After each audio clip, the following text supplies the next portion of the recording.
Well, let me just break some of this down on some of the stuff that he's offering to the Hispanic. Well, I'm saying the Hispanic community, but it really means the immigrant community. Mm-hmm. I even my mind goes straight to the Hispanics because of the way they sell the narrative. But we got to change how we speak about this shit, right? So some of the stuff he's offering is a 8-year path to citizenship.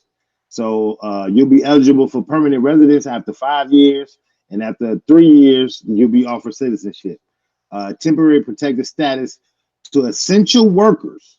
They would be eligible for quicker paths to citizenship. Think about this shit. This is all wrapped up into this COVID bill he's pushing out, right? Yeah, yeah.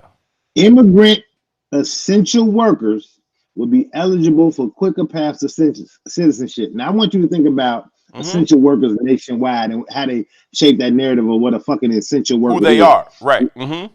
who they truly are, right? So when you think about uh, the black community in America, right, 98% of us are employed via government agency, Mm-hmm. i.e., the bus drivers, train drivers, policemen, all the shit that you consider to be essential, True. right? But Postal here you are workers. creating they're at postal workers. Here you are putting temporary protected status on essential workers who are illegal immigrants, but not offering anything to the actual citizens that are essential workers, who essentially created the pathway for your ass to become an elected official, specifically the president, Sure. right?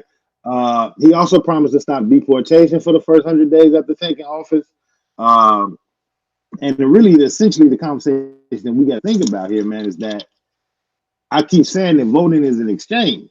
You know what I mean? Mm-hmm. Like, what do we get out this fucking deal? And what they're basically showing us right now is that even though you were the preeminent voting bloc of the Democratic Party, which we always are, Mm-hmm. they saying, well, we really ain't got nothing for you. And them not having nothing for us is either based in one or two things, right? Either us a lack of having power or a lack of our ability to organize.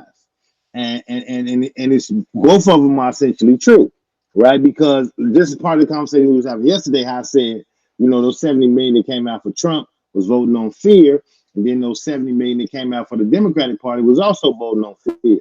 That Right. was largely constructed in our fear of what Donald Trump represented via the narrative, right? Mm-hmm. And even though we jumping out say anything but Trump, but what is anything but Trump? And essentially what we're seeing right now is that anything but Trump really means you ain't getting shit. It means nothingness. Yeah, it It doesn't means nothing. mean anything. It doesn't get you anything, right? Okay, you want to get rid of this one person, cool. Bring somebody else in, cool. What are you getting for that? You didn't ask for nothing, so you're not getting anything. I've been saying that for 4 years. I was like, okay, Trump is going to create an opportunity for us to advance in the midst of chaos, right? That chaos is upon us. However, we didn't do our job in terms of organizing in a way that would allow us to be able to step into this moment and then be influential in how this new thing is created. All we just wanted something else, right? We didn't really focus on, okay, when that moment comes, right? When that moment comes where we have an opportunity to advance ourselves in the midst of all this chaos that Trump is going to bring, can we then be prepared to step into that space? And we have not shown an ability or a willingness to kind of prepare in that way so we can step into that space. I agree with you that when there's chaos, there's an opportunity. But if we haven't prepared for it, it don't really matter, right? And so we talk about these like animal analogies all the time, and how you can get a pride of 6 lions to create chaos amongst a herd of 1,000 whatever gazelle or wildebeest or whatever the hell, right? And you get all of them going crazy, and then now in that chaos, there's an opportunity for you to get one or two. But that only works because they've done they've prepared for it. They've done the work beforehand, so everybody's already properly positioned. We know exactly who's going to go in there and chase them and make the chaos ensue. We know who's going to be on the back end, who's going to catch them, who's going to funnel them to a particular place. We never did that kind of work, and so even though the opportunity now presents itself, is it really an opportunity if we aren't prepared to seize it? It's an opportunity still, right? And I think that's part of the conversation we got to have is how do we get prepared to seize it, right? Mm-hmm. So in that conversation so there was a conversation between the Biden administration and some Hispanic activists, and they reported on Univision, which is Hispanic media, right? Which I thought was interesting too. That this is probably the most aggressive immigration reform that they've ever seen of any party, right? And it's not limited to what's happening right now. So when you think about that shit, and you think about the you said, you can't take advantage of it because we haven't organized or we haven't moved in a way. But I think it's a little bit deeper in the sense of when we start talking about understanding of identity, right? It's difficult for us to go in as a group because we haven't defined ourselves as a group. Right. But in this moment, I think this is the very moment that we be as aggressive as we possibly can in asking for whatever the fuck it is that we desire. And when I say that, I mean in the most outrageous way plausible. Yeah, you throw Right? everything on the table, and you let them throw shit back off the table, but you put it all on there. Right.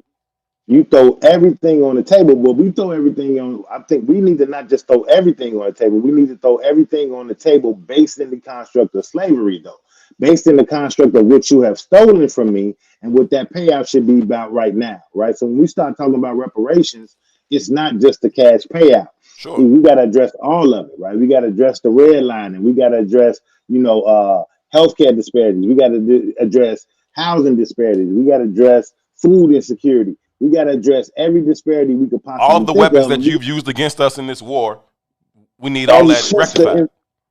Since our inception, and we got to address it from the standpoint of not just right in the right now. We got to address this shit for generations to come, right? You didn't take it from us in one generation, so we're gonna get all of ours back for generations to come until the Period. goddamn wealth gap is minimized, until we get equity, motherfuck some equality. You Right. understand what I'm saying? Right. So in that construct, or in that context rather, I wanted to kind of ask the audience and the people in the comments, like, what are some of the things that you all think we should ask for? And we can ask for them ourselves, right? We got to think about how connected the world is these days. You can get on Twitter and reach directly to your elected officials saying, hey, I'm a constituent of the XYZ, whatever, and this is what I am demanding of you as my elected official. I'd also employ us to write letters to our elected officials demanding the same things. And I think those kind of campaigns, I know we're a small group in regards to the larger diaspora. Sure.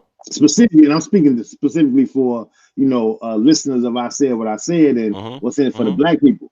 But I think you should reach out to your people, your parents, your nephews, your aunts, your nieces, your whole family, your co-workers. Employ all their asses who use social media. Employ all their asses who know how to send an email. Employ all your elders who write real fucking tangible letters to address your elected officials right now about the first 100 days of this Biden administration. We got to look at it like this. Biden's going to be a one-term president, right? The motherfucker's 9,000 years old. He's not going to run again. Sure. You understand? But they're going to prep Kamala Harris to be the very next president, right? And we got to demand this shit right now, because if we don't get a response, then it will be it'll be more organized when we go against the next Democratic run, and we can say this motherfucker was a part of the party and administration that essentially said, fuck our needs and desires when we saved your ass. And then that way, I'm not saying we'll get whatever we want, but at least we'll have a better understanding in attacking this problem in the next election cycle if we don't get some of the things that we demand. Yeah.